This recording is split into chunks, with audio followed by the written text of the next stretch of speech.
Hey, greetings, fellow slingers. It's your trusted handler, Brian, and welcome you once again to the Digital Rage Room. Episode 6 of our Convergence run-through, Players' Insights. I got some good news and I got some bad news. The bad news, this episode is a two-parter. The good news, both parts are part of the same episode.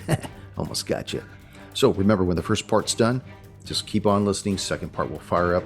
Why not? Why not make it one episode? Well, you'll understand when you actually start listening, because when we were due to record on our regular scheduled evening, we weren't able to get all the hard slingers of yore behind their digital rage room, their virtual eye of destiny, so we could all rage on for you guys. So what I decided to do was do a little episode where you get both teams. You get Agent Rice and Coldwell together, and they kind of talk about their investigative procedures and how they're coming along with the AP. And then later on in the week, I got together with Agent Adesso and Kimura, and we talked about their insights into how they're going about their investigation for this AP too. And it was just kind of fun. So we were still able to bring something to all of you fellow slingers out there.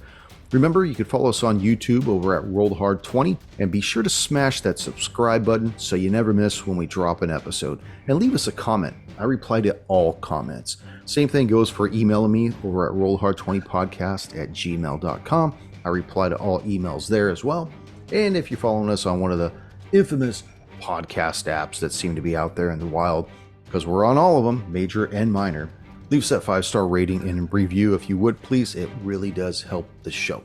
So let's stop wasting some time here. Not that we're wasting time. Let's get to the meat and potatoes.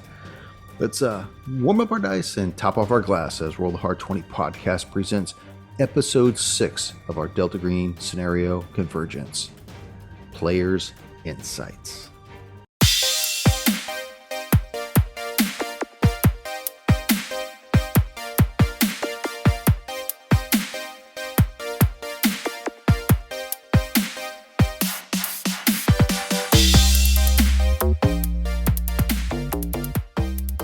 Investigation is bullshit, or we're just talking bullshit?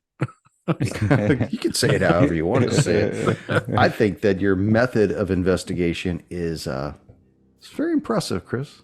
You too, Junior. His method of investigation is impressive. Your method of interrogation is very impressive. Let's get that two things straight.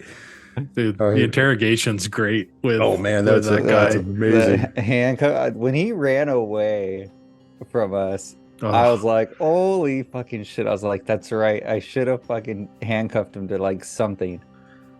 Best part, though, hang on, let me lead us in and we'll go from there. Okay. Greetings, fellow slingers. Welcome back to Roll the Hard 20 podcast. Is your trusted handler Brian, with me, my hard slingers of your half group. half group. we got Junior, we got Chris, and we're gonna hit up Tone and Sam on another episode because they're both out of town, and so they can't get to their respective computers. So basically, we're just going to talk about our Convergence AP and what the agents are doing on their end. And it's kind of good that these two guys are together, and Sam and Tone will be together, because right now all four of the agents are split up into two pairs. So what were you saying, Junior? Sorry. Our whole situation with Todd. I mean, that guy, he's one slippery weasel.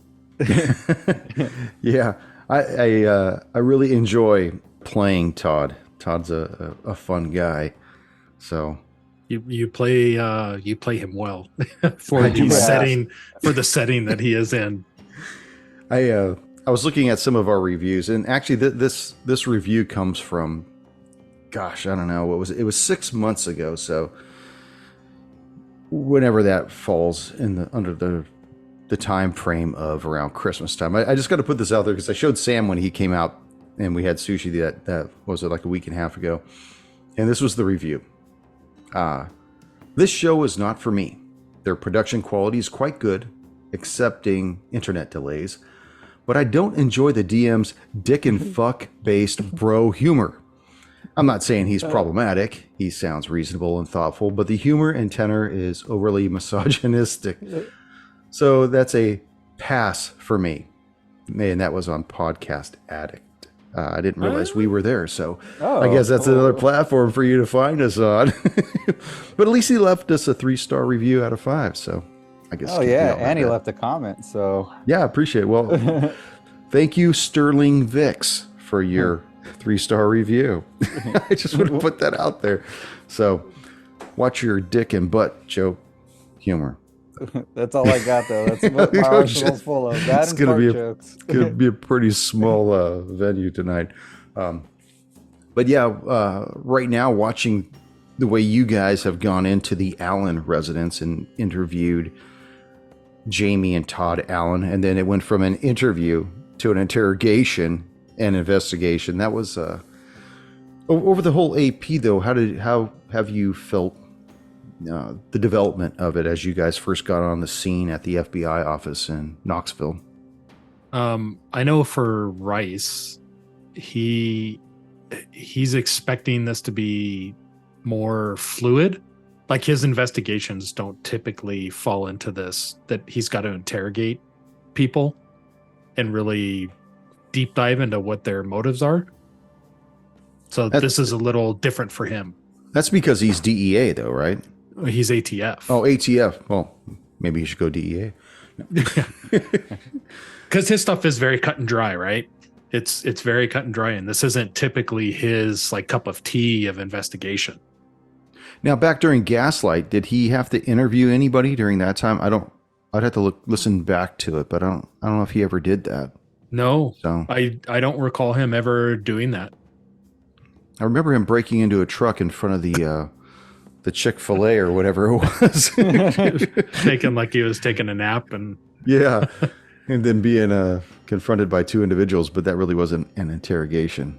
But what about Agent Coldwell? How's his view with the whole start of the AP and finding yourself in Groversville? Well, finding ourselves in Groversville is kind of a weird place. It kind of reminds him back in his area, back home with the mining and everything. But he's doing fine. I mean, the interrogation portion, he's been doing some interrogation work before, especially on his most recent cases. That's why he's more not hot-headed, but quicker to churn to, aggression in a way. He's kind of dealt with a lot of small fish to kind of reel out bigger fish. So he's kind of trying to use the same tactics with Todd. Maybe we could shake him up, get some bit more information out of him. Yeah. Now, as a player, Junior, you really taken this like an active role in what you're doing at this Allen house. I think that's really cool, because I know sometimes you would sit back and kind of watch, like when Radke was doing Deep Waters with you, he seemed to be like talking a lot and doing a lot of stuff too, and you were kind of like, okay, let's see where this goes, and then interjecting here and there. But you've really, as a player, just focus fired in. It reminds me a lot of Rafu back then. Rafu. Yeah. He was one hell of a player or character to play. He was a madman too, though. Yeah, he was very forward, very aggressive in his decisive decision making. So, and I know. Go ahead. Oh, I was going to say, Chris, I know that Sam had mentioned that when you were going through Jane Allen's bedroom, and you were checking under the bed, you were checking, all the drawers, pulling the drawers out, checking in the closet, checking above the closet, and doing all these things. I remember he was saying, man, Chris isn't leaving nothing unturned here. And then when it paid off, he was like, I guess it worked out. He was shocked that it actually came to fruition. So, yeah, I think for Rice, his career and his interaction with criminals is that everybody's a suspect in his life. Every interaction he has he looks at everybody as a suspect. And furthermore, he looks at that everybody's lying. So rather than take anybody for their word, he's going to do his own, deeper dive, analysis, investigation to uncover the truth or details of information that he might be able to use in a case or against, a suspected criminal. It's kind of funny. It's like when we did our prologues for this AP, you get a little flavor of of the characters, but how they get brought into this mission. Not so much about their backstory. You don't really understand that, Agent Coldwell, he's been working down in New Mexico doing these things and trying to run the cartels and stuff. You don't realize that Rice views everybody as a suspect. You don't know what Adesso has been doing or how each is suffering from something inside until it starts playing out over the course of the AP. Yeah, because the agents are thrust into situations where it triggers. I don't want to use this word. I'm trying to think of trauma. I was going to say something else, but it triggers a trauma that they may have experienced in their life that they just can't get over, and they continue to do these things that may not necessarily be viewed by others as traditional or accepted, but that's the way that they feel comfortable operating. And it eventually makes the fellow agents bonds of you. So as you start going through more and more scenarios or have tighter instances with one another, you start to develop a bond with Agent Coldwell, and he develops one with Agent Kimura and Adesso and everybody else. And then as you have to start burning your bonds back home, you still maintain some form of what you got by having the bonds with the fellow agents, which don't get broke, by the way. Those are like I think the bonds that they say cannot be broken. I'd have to look at the rules, but last time I saw them, I could have swore that they said that those particular bonds cannot be, you can't burn them. So I would imagine you wouldn't, because who better to understand you than someone else that's seen all the weird, unbelievable, undescribable things that you have as well. Yeah, and it's kind of neat that as your character gets to a point where he becomes unrelatable to the people around you, the only other people he can talk to about this shit are the people that just went through it with you. Now, I could imagine that if your partner dies or something happens to, say, Agent Rice or Kimura or whatever, how that might affect the overall sanity of your particular agent, or vice versa. Like if Agent Coldwell goes down in the middle of something and Rice is left behind, like, fuck, man, this is like the only guy that could have related to what I'm going through right now. I don't even have the option of calling him if I need to speak to somebody in the middle of the night or the middle of the week. So, well, and the agent in that circumstance, the agent, they need to be able to process what they've seen amongst each other. And to your point, if something was to happen to Caldwell, Rice doesn't have anybody else. He's got to push that down. He's got to push it down because he's got a job to do, not just in his normal day-to-day ATF duties, but including any other Delta Green, missions. But there's a point where that bubble's over. You can only push it down for so long, and something's going to happen where it pushes him over the edge. And then at that point, you wonder if that agent would actually become the mission. Yeah, I think, when we ran Gaslight, yes, that guy was, yes, I was going to go with that too. Randall Schaefer. Yeah. Schaefer. Yep. Yeah. Doc Rondell.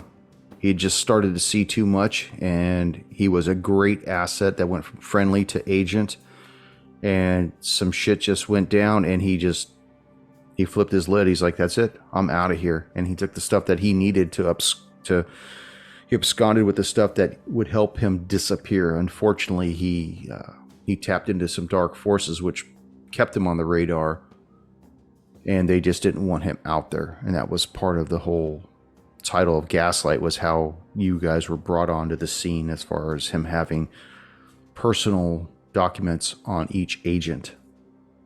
So yeah, I was thinking about our first interaction, that when we pulled up to the Allen house, and Caldwell's like, hey, I'm gonna go in good cop. And it was total opposite. It's like it flipped. I'm like, okay, well, I'll be bad cop. And And then very quickly, Caldwell was like, forget this. Good cop's not going to work, or I don't care to do it. It went right out the window. He went right in. It allowed an opportunity presented itself. I mean, as agents, we hear yelling and fighting, and as Tom comes out, I mean, it was more than perfect to go in and be like, hey, this is a domestic dispute. Like, that gives us reason to go into the house without any probable cause, or, that is our probable cause. Go into the house and ask our questions. Yeah, I never had, and I didn't understand until you just said it of why you changed your method. That was my method. Yeah, that was the only reason I switched it, because since they were yelling at each other and arguing, and he ran out, or not ran out the door, we ran into each other at the front door. Mm-hmm. I think a proper officer response would have been like, whoa, hey buddy, like, pump the brakes, like, what's going on here? And so that's why it perfect changed. too. The way that when you could hear them yelling at each other, through this vinyl siding, and eventually he opens up the door and he's standing there ready to, he doesn't even, just, what the fuck? All of a sudden he sees two strangers standing on his porch, and you're just like, he goes to push past you, and you did like this move on him and, knocked him back onto the floor, and you're like, just stay there. Stay put, boy. Yep. It's an interesting location we're in too, because it's a little more rural, and we could probably get away with a little bit more in that rural setting than we could if we were in kind of a more urban area.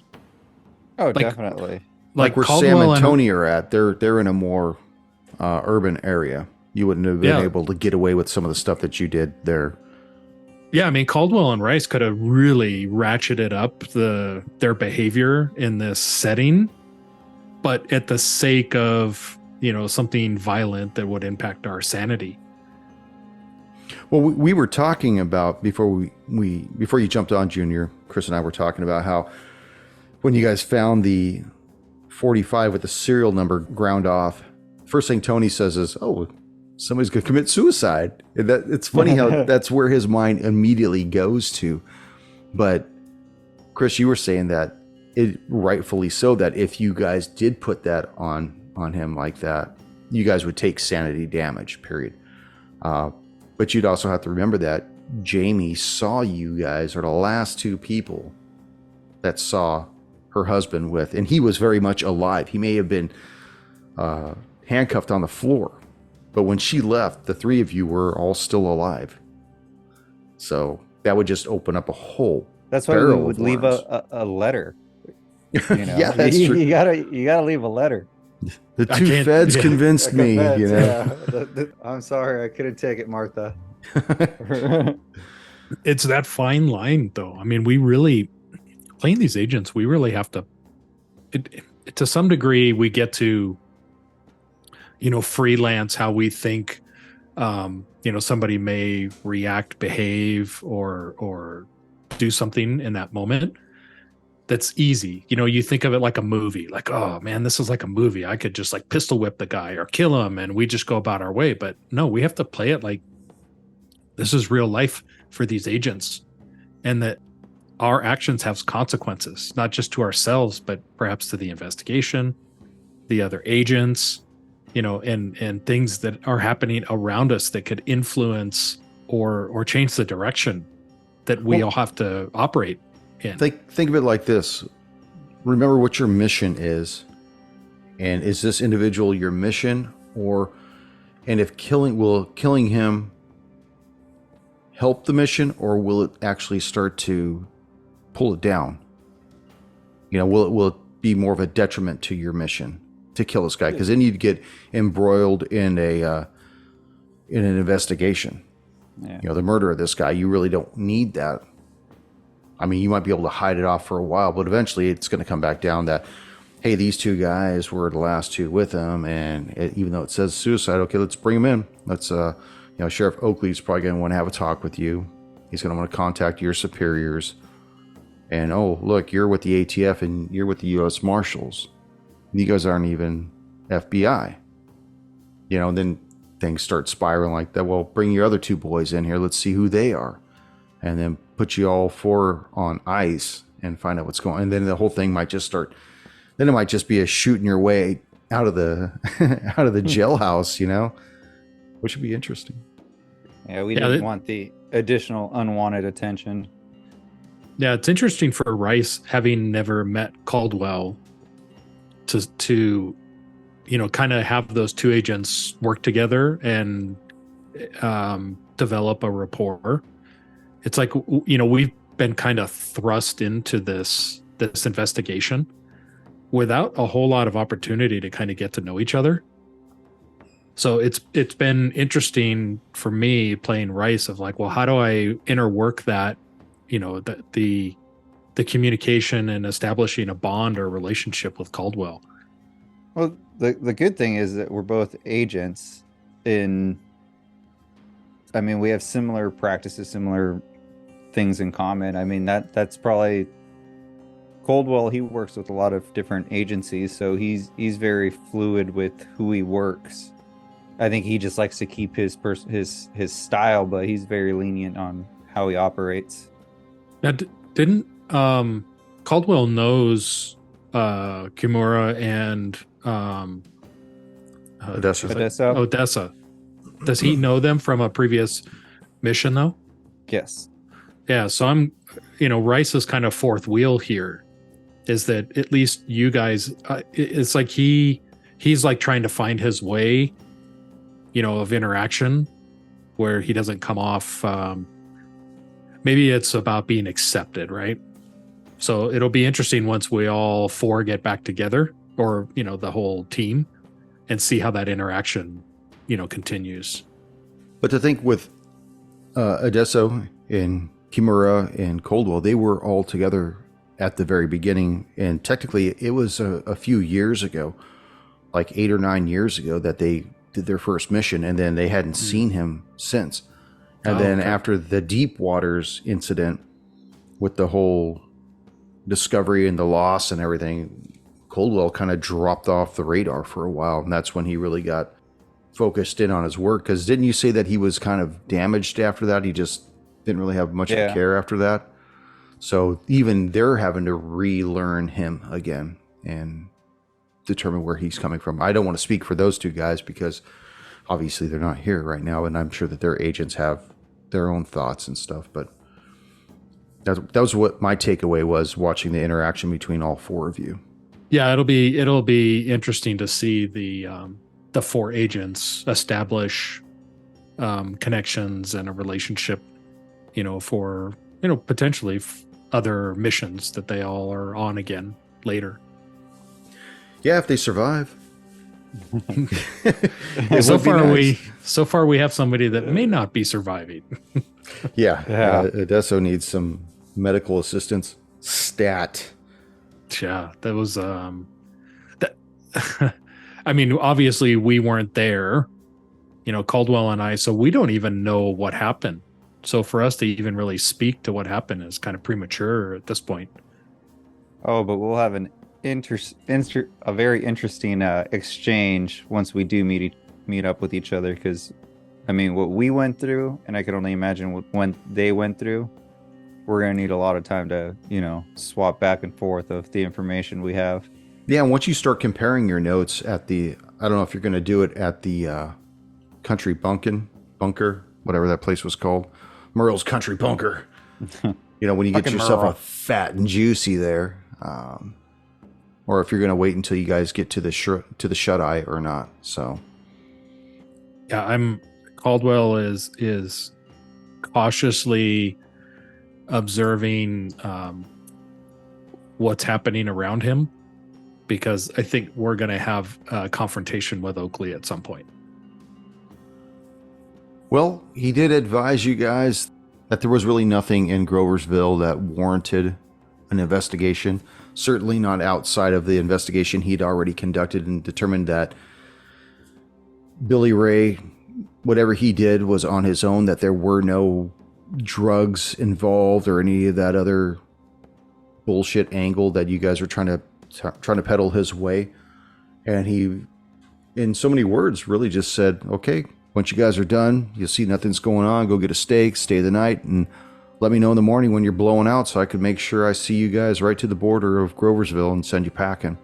It's like that scene in Rambo when That- he's it's walking through the town. Yes, that's exactly what I was thinking when I was putting that together. Is you got Sheriff Teasel picks up fucking John Jay and drives him right out of town, deposits him, turns around, and then he sees him in the rear view mirror. He's like, that son of a bitch.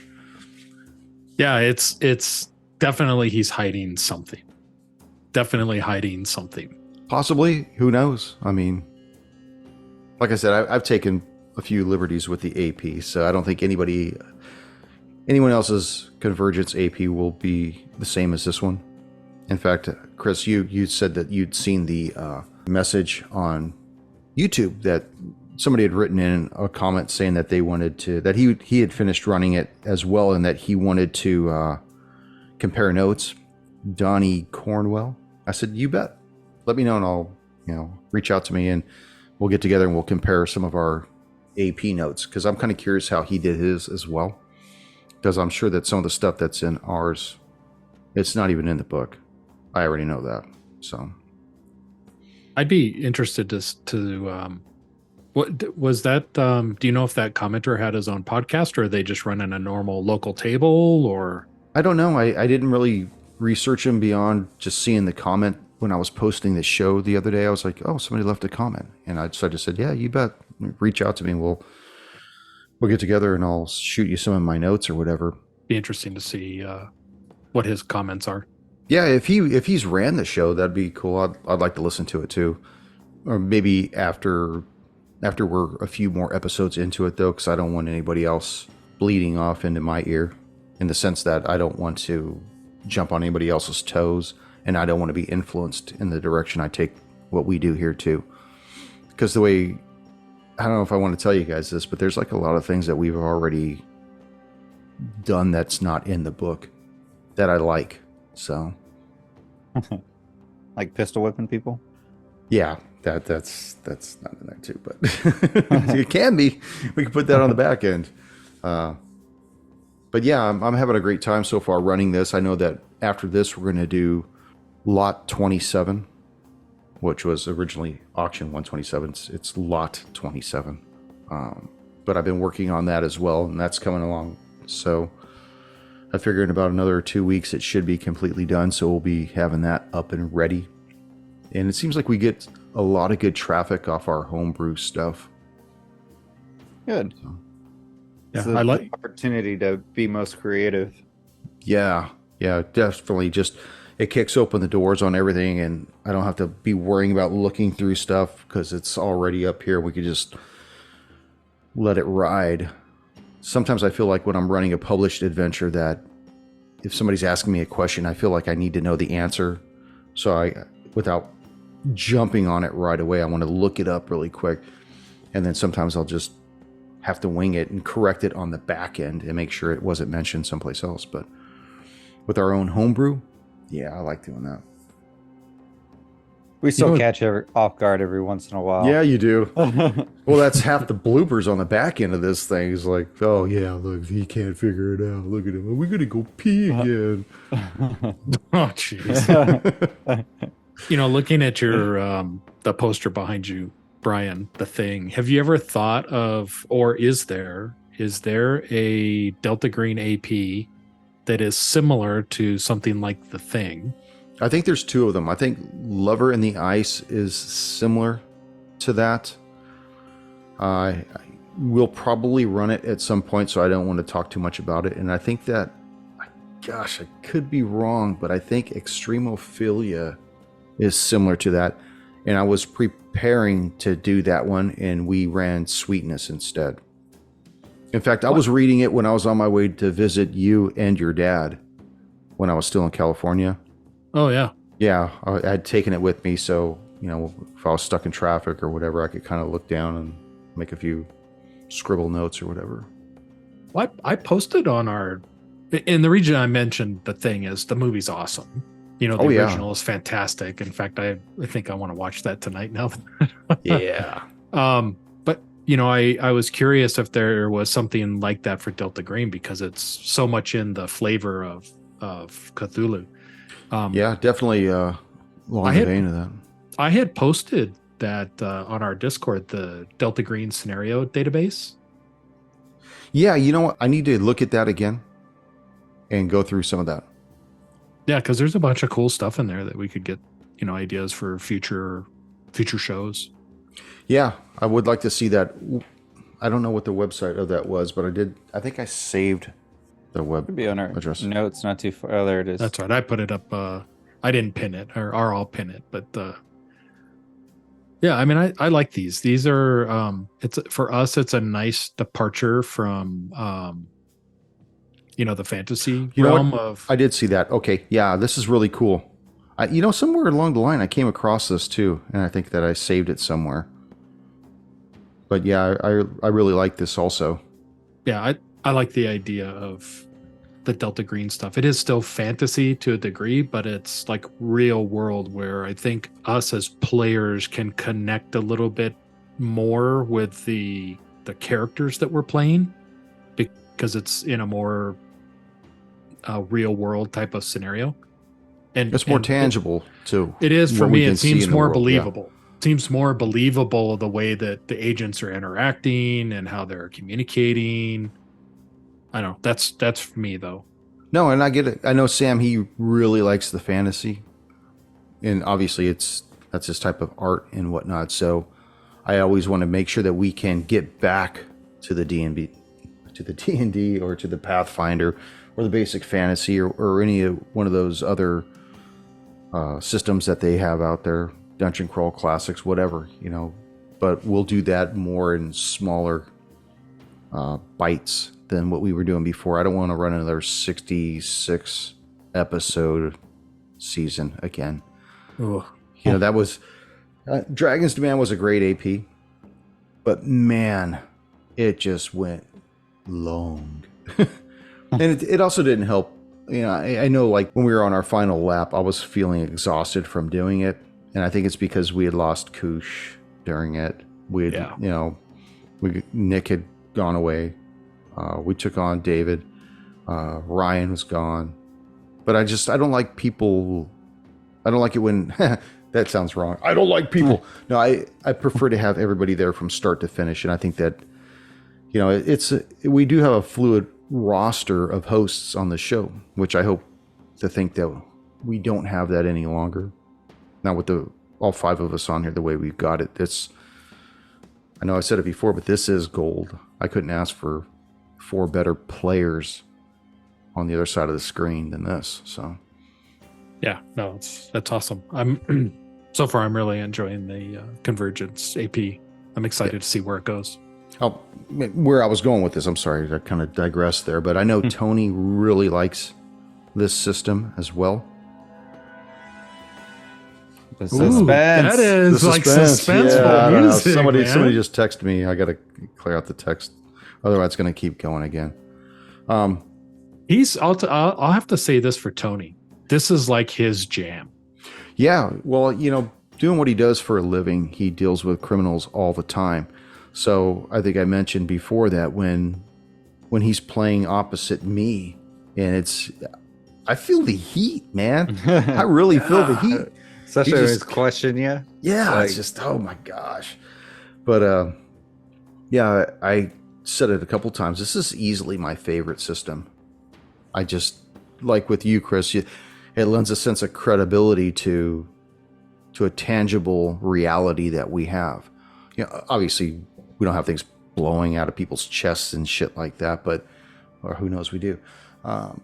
But the thing is that you have cell phones, you've got cars, you have planes, you have time, an actual wristwatch, you have phones, all these different things. You're going to towns as opposed to, going to the fantastic castle in the sky or getting the MacGuffin that's down in the dungeon or something like that. So it's kind of cool to not have to suspend your belief to think that orcs are flying and stuff, but rather you've got somebody that's on a 50 cal that's embedded in somebody's garage and he's not even looking. He's just firing right through the garage door.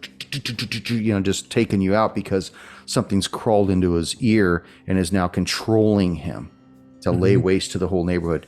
Where you could think of that kind of fear and say, yeah, I can almost mentally see that. That's unnerving. Whereas, it'd be hard to say, well, I'm thinking of a Remoraz popping out of the ice. Well, that's a great picture or a great cartoon or something like that. But to actually visualize the other things, Yeah, totally. It's pretty cool. Anything else, boys? No, this is good. I'd like Junior, what's your take on this system really quick before we say goodnight? I like it. I'm in the same boat. It brings out a more realistic fear and presence over everything. I mean, it's a little more relatable, like you were saying. You could imagine someone plowing into the thing, or you could imagine putting yourself in. I think everyone's seen enough scary movies to see, things come out of the drain and have that frightful fear in you of the unknown. You're like, what the hell is that thing? Like, now I got to check my shower drain every time I go in there to make sure nothing's coming out. I'm glad to hear that. That makes me happy. Do you have a preference between Sword and Fantasy or this? I haven't been playing it nearly as long as you guys have.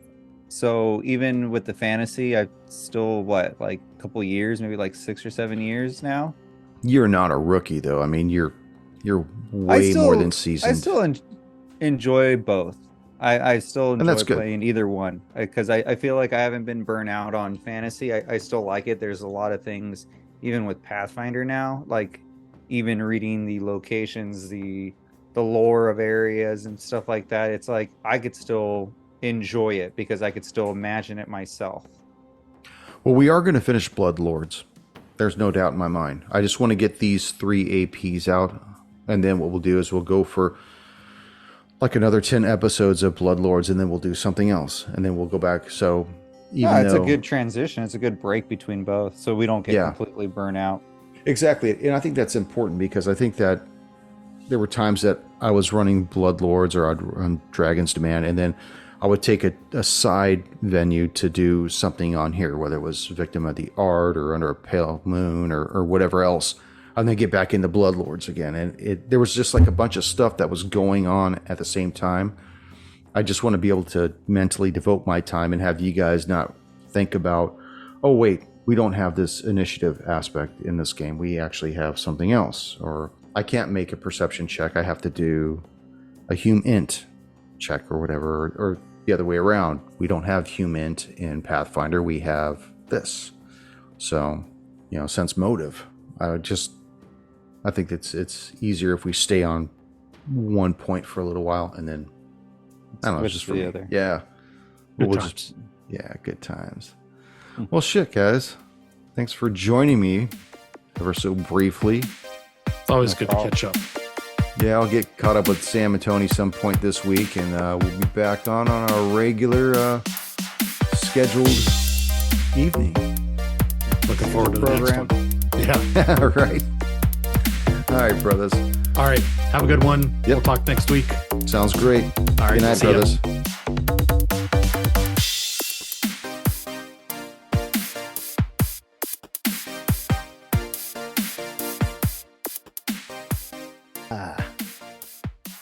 Right on. You're smooth. Yeah, smooth and silky. Yeah. So how's the brothers I missed doing us last week. Yeah, I missed you guys too. I was up playing Soldier. Camp Slow. Solia. Mm-hmm. That was fun. If nothing else, I got 12 hours of mandatory continuing legal education credit, which I really enjoyed because it wasn't a wasted of 3 days. So that worked out.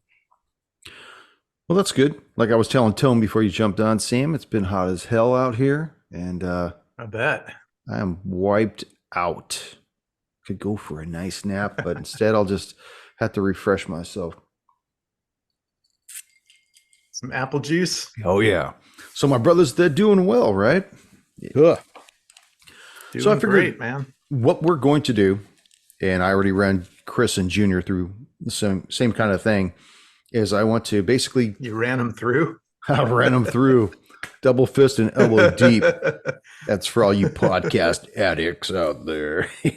What I want to do is I'm going to get your perspective from the agent's perspective and then also from the player's perspective on how things have been going, where you think it is going towards, and just kind of get your overall assertion of what's going on. So, Yeah, we're screwed. yep. And as a player, Adesso screwed. So Yeah. Being hit by a blob for more than half the hit points just out of the can is a little daunting. And then I'm thinking, how effective would it be to start shooting at this thing? It's a blob. I'm thinking maybe a chemical agent, like a fire extinguisher or something else, maybe more effective. But now I'm like, what else would we do? So, well, at they that say a point- lot of fatal accidents happen in the bathroom, and that's true in Delta Green as well. Well, let me lead us in first, and then we'll Go ahead. go from there. All right. It'd be cool. All right, hold on. All right, now go. Listeners, he just left. No, it's just, I don't know. Somebody's calling me. I just turned the ringer off, though. But greetings, fellow slingers. Welcome back to Roll the Hard 20 podcast. It is your trusted hand, Brian. With me, my hard slingers of yore. Samwise, Tone Dog, playing Agent Ichimaru Kimura. God, I hate that freaking name. And Agent Paulie Adesso, respectively. Just say Ichi. Really quick before we begin, guys, my fellow slingers out there, we're not seeing the number of subscribers we'd like to see over on our YouTube channel. So please, if you just found the show and are enjoying it, or if you've been a longtime listener and haven't done so yet, please hit that subscribe button and leave a comment. It really does help, and I reply to all those comments. So with that out of the way, and my cat's still crying behind me. Well, we that's just like a wide open area for a joke relying upon 35 years of friendship. And you may have to edit this out, but it's not unknown for us to have Ryder have some whining in the background. Jesus, now I really got to fucking edit this out. So anyways, basically what I wanted to do this evening for this this portion of this extended episode that we will have is kind of get your feel on what brought each and Paulie to Groversville and how you proceeded with your investigation, where you think the investigation is going to go, as well as your part of the investigation when you went to the Spivey residence. And hear it from both sides as well, like from the player side as well as from the character side. Sammy, go ahead. I usually let you take the lead, Adesso, and then I'll, chime in with some color commentary. Oh, I love it. Okay, well, when we went to Spivey's place, that was pretty cool because we were able to flesh out some of the things that we didn't know. For instance, how tight were these two? Did they really? Or wait a minute, Spivey. I'm trying to remember who Spivey is now that I've said it. Just walked right into that, didn't I? Billy Ray Spivey. Yeah. I like how you were just vamping like a kid who doesn't know his book report, and you're just like, so, well, with Spivey, I think Spivey is very Spivey. That's right. So we go check on Spivey. We see his home life. He's not doing very well. His home life is just kind of whatever. But he was a good kid, no problem. He disappears, and it really threw me off that our people called up the parents and then told them that Spivey was dead. Because they only contacted one parent because the father was already demised. Yeah. So. Yeah, but the mom gets told that her son's dead, and as Agent Odessa sitting there going, I just talked to him, so either he's dead or they fed this guy a bill of goods, and if he's dead, we need to know why and what happened. So I guess we should have worked that into our investigation. We could have called back to headquarters and said, did you guys kill him? And if you didn't kill him, how did he die? And who was watching him when he did die? On the other hand, we also know now that we're not expecting something to come out of him like the Hidden. Remember or even Alien, where the thing goes down his throat, lives in his chest, and then he explodes. we don't expect that to happen here because it looks like the proto matter is from external, probably grafted itself onto him, and maybe burning so many calories that he just hadn't had to go yet, because it's consuming all the matter and all the calories and water and anything else, and converting it directly to muscle mass and bone, tendons, and other things. Therefore, there's no waste yet, or not enough to be waste, or it's super efficient that it doesn't generate any waste, but it's unlikely. But that's what was going through my mind. And hear that he was dead, that was a problem. Hear that he'd been killed, that's another interesting matter. We'll have to take a look at that. I still think he's got something inside of him, and I'm not going to rest until he either pukes it or shits it out. We'll figure that out later, though. Shit weasel. Yeah, if he's not going to have a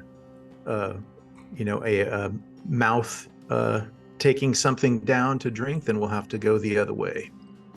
And you got to wonder if there might be another agenda on Derringer's end to bring that forth to Miss Spivey, whether or not her son was dead. You know, they're already laying the groundwork for his demise, or to sequester him, or whatever they're planning to do, or maybe he is dead. Who knows? Yeah, I think he's still. Right? They just captured him, and then they're just saying that he's dead, and they'll produce a body later. Well, at the end of the day, we may need to clean our area, and we may need to clean all the people who are involved. So it's entirely possible that if he's not dead, he will be soon. So cleaning the area and all those involved may be just part of what's going on, and they just came a little ahead of it, because how would he explain himself? He shows up, and let's say something's been grafted to his body and he's got no memory of it, and then he goes out to another doctor beyond our control, or starts doing experiments somewhere else, blood tests and things, and his tissue gets out. I mean, as Delta Green, how would we control that? And the answer would be, well, he doesn't leave. It's now the Hotel California. He's checked in, but he ain't checking out. Yeah, go ahead, Ryder. I'm just going to build on that, but go ahead, Sammy. I was going to say that I think we're the ones that effed up by saying that he was alive when, they had already communicated that he was dead. We never cleared that with Derringer or anything like that. They never said we informed the parents that he's dead. So, well, no, we didn't inform them that he was alive. We just came out to the place. No, did we? Yeah, we're the ones that said we just got done something like talking to your son, and she's like, "What? I thought he was dead." So we kind of opened up that can of worms. Oh. I believe. Go back and listen to it. I don't remember that. Yeah, I believe that's what we did. That's why we were backpedaling, because they had already told her that he was dead, and we're the ones that said he wasn't. Well, that information can be found in episode 3 of our Convergence run through. Okay, we fucked that up because we didn't know. Things change. Oh, it's not like we got to work. They all got to be cleaned up anyway, so it's not like they're going to blab or anything. Oh, that's interesting. Do they need to be cleaned? And do we need to have, what is it, Angel Spivey? Do we need to have her killed? I don't think so. She didn't see anything. Her kid disappeared. Not up to us. Well, if we were making, we're going to go back. Well, yeah, like everything that we've done so far. In the one with, sorry, we keep forgetting the name. The Victim of the Art, is that it, Ryder? With the Camaro and all that. Oh yeah.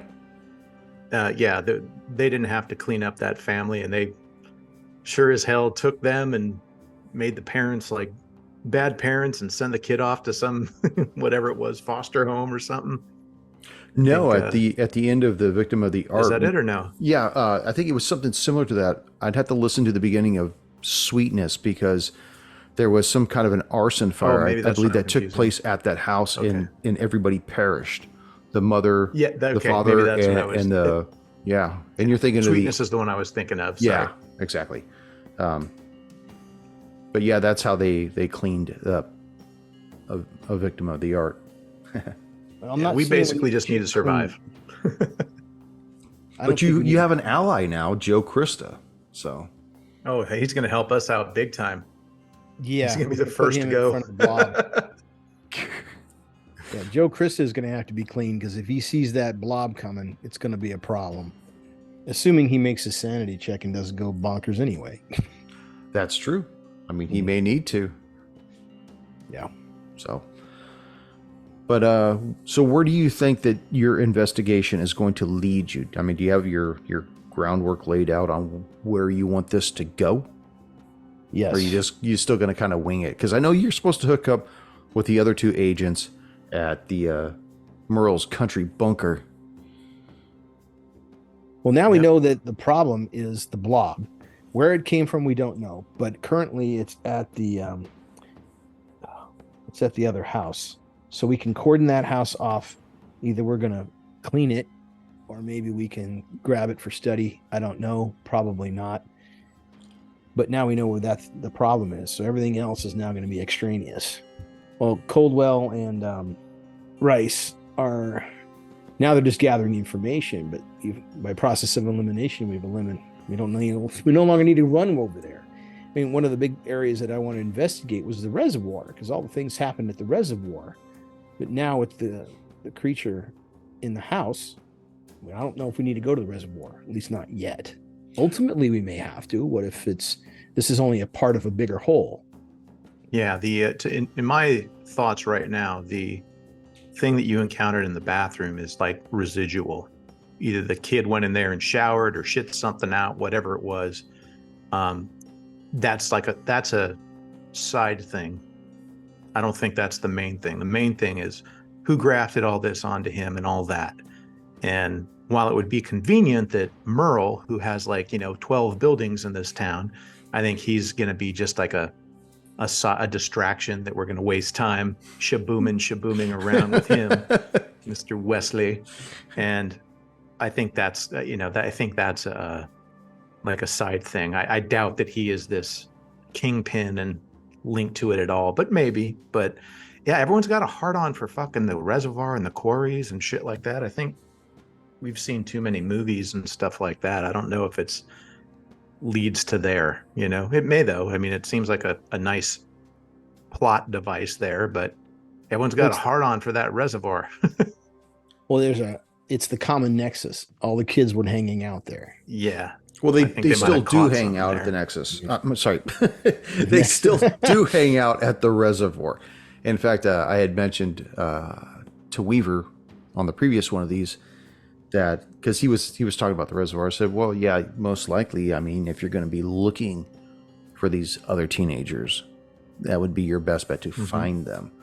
And somebody went off with the old mine quarry. I don't remember who. The quarry, yeah. Yeah, who focused in on that. So, yeah, I think that the kids there, maybe something was watching them. They're like, oh, these kids, and nabbed old Bud when he was like slacking or something. And yeah, if the kids are still going there, like maybe it's like Creepshow 2. He was swimming and there was something in the water that got him. I don't know. Well, that makes the most sense mechanically, right? If this thing is obviously old time something, it's not from the planet, or if it is the planet, it's something different. So where would it come from? If it came from the sky, no, we'd have got no reports of anything falling out of the sky. Okay, so it came from the planet. Well, you got big holes in the ground. Oh, that's a good place to start, because unknown things often can come out of holes in the ground. So we got two big ones, a reservoir and a mine. Those are the most logical places to come from. I mean, cattle mutilation and all that shit. Yeah, you got to remember that Billy Ray went missing when he was on his way back home from his girlfriend's house late at night by himself. It's most unlikely that he went and stopped off at the reservoir to have a late night swim by himself. Unless it was a horror movie, then he would have. Put on his fake boobies and go for a swim. Yeah.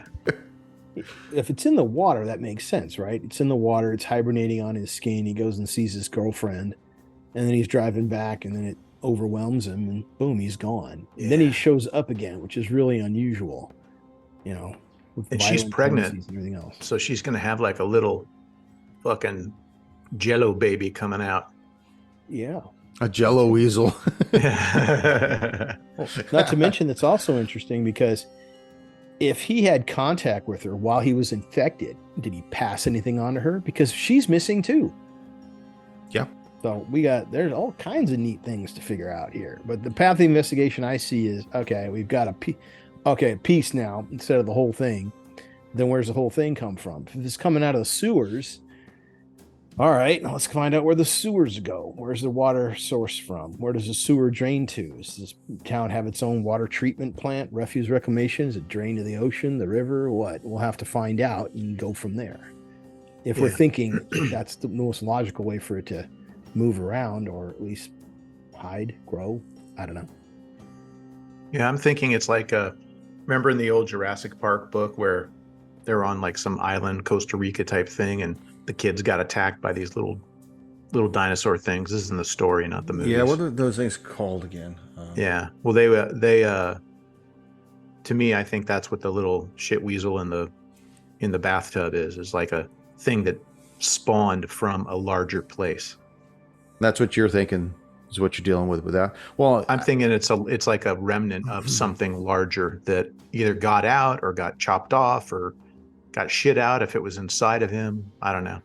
and you got to think of the possibilities that you saw this thing ooze out of the drain and reformulate, deal with you, and then ooze its way back down past the drain. It's probably not still sitting there. Who knows? Maybe it is, but if it has that kind of viscous ability of moving, it's probably, it could be at the neighbor's drain at this point. Only one way to find out. Ichi there. goes to the bathroom to take a number 2. Yeah. Well, In the tub. That clip, you take off and nuke the whole site from over. The only way to Yeah. be sure. Yeah, the fun thing is about this Delta Green, and maybe we need to figure out a way to make that more into play. It's like, I don't even consider the other people. I figure they're all going to be greased, and I'm not going to worry about trying to save them or anything like that at the end. If I can save them before and say, you need to leave town, and why don't you take the family and go into some hotel or go out of town and go to your house, like just get them out of there, then that's great. But if, I figure anyone that we come in contact with or touch, they're going to get a derringer to the head. Now, when we left off, each had put Adesso in the car. It was kind of bruised up in the midsection. And Had to buckle him for him. yeah, you had to buckle him up. But I mean, you as you were feeling his tendered chest and body, you started like getting a little antsy. Maybe I got a wanting thing for some. Italian men. Yeah, that have been whose meat has been tenderized. But I'm curious to see where that's going to go. Hopefully he doesn't have a heart attack and die.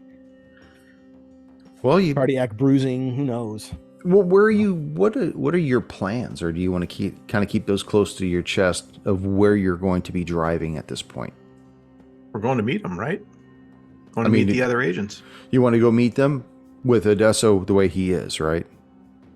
Well, we I can take can them to a make it. hospital, and you said what? A hospital is 1 to 3 hit points? No, 1 to it 4 hit will points? take time, but he'll get the full 4.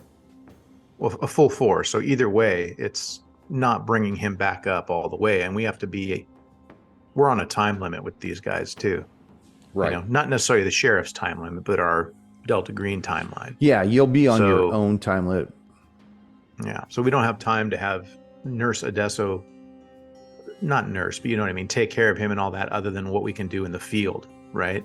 Candy Striper Probably Adesso find reporting for duty. He'll just be hanging out in the back with his gun ready. So sharpshooter there can take care of it. But, there's not much we can do. we get somebody who's got some emergency medical training, an EMT, somebody like that, or a licensed vocational nurse, somebody in town that's got medical experience that can get him. I mean, practically speaking, it's just in game terms, it's just a couple hit points, but it's really more of a stabilization thing. So as long as he doesn't get worse, he'll be fine, and he'll make the slow recuperation. So Yeah. It's Well, I think probably currently you're close not to gonna- 6:00 at night too for you guys. So finding someplace that may be open. In fact, I don't remember.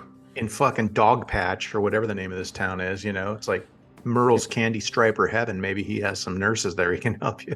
Yeah, and it's a what day is it? It's a Monday, I believe. You might be able to find someplace that might be open, like a vet, maybe cinch you up, get you a But also splint.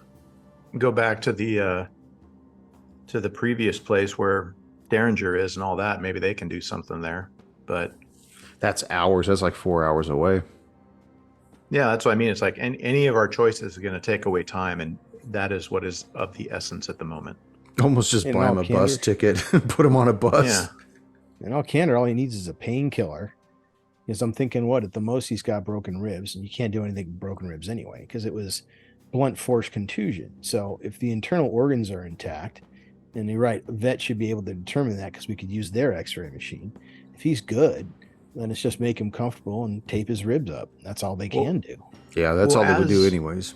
We're Yeah. like, as a min-maxer in this thing, the handler, the GM did not say that you're losing hit points by the hour. He didn't, elude that if you don't get treatment, you're going to start losing hit points. It's like you took a big hit and now you're basically 100% with just less hit points. It's not like Right. you sprained an ankle or snapped an arm or anything like that would preclude you from acting exactly how you would. It's just now you just have to be careful to not get hit.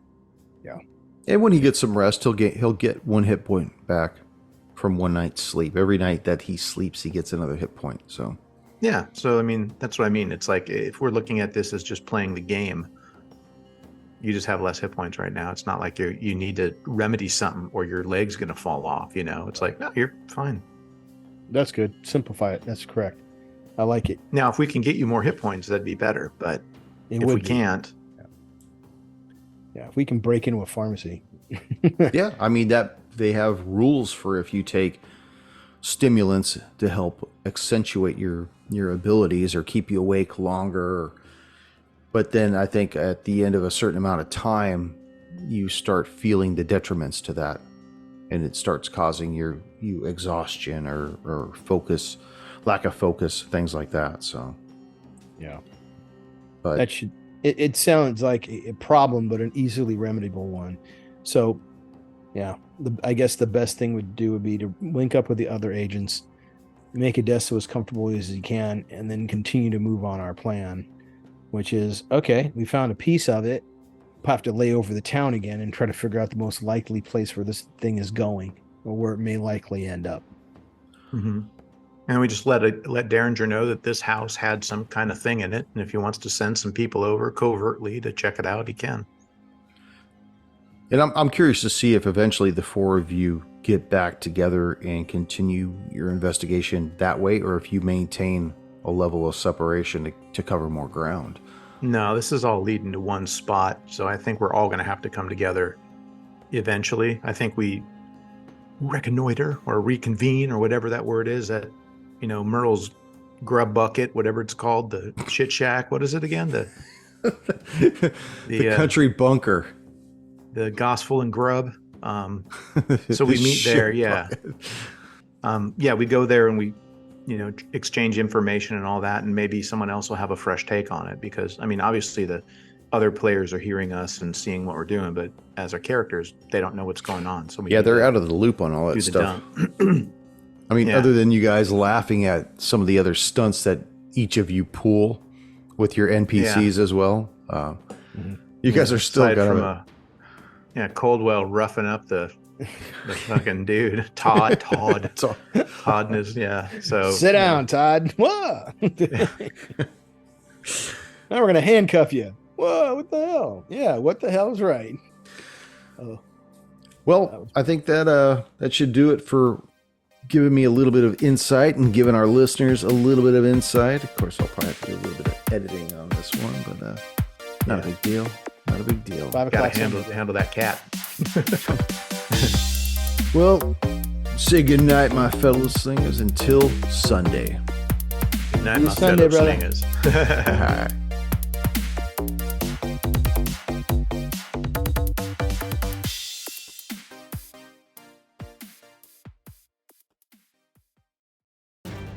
Thank you for joining us once again on Roll the Hard 20 podcast. Remember, you can find us and subscribe to the show on Apple Podcasts, Google Podcasts, Stitcher, Spotify, iHeartRadio, Amazon Podcasts, and Audible. And if you like what you're listening to, leave us that 5-star rating and review. We've also have a YouTube channel at Roll the Hard 20, so if you're into watching, head on over and hit that subscribe bell. We can also be found in the wild on Facebook, Instagram, and Twitter, so don't forget to look for us there and check us out. You can also contact the show directly at rollthehard20podcast@gmail.com or head on over to the website at rollthehard20podcast.com, where you can download the current show directly, pick and choose past shows from our archives, or view our galleries. We've got a lot of stuff posted there, so check us out. And finally, join us on our Patreon page at patreon.com/rollthehard20podcast, where you can become a hard slinger and pick up swag. So until next session, keep your dice warm and your glass topped off as you roll those hard 20s.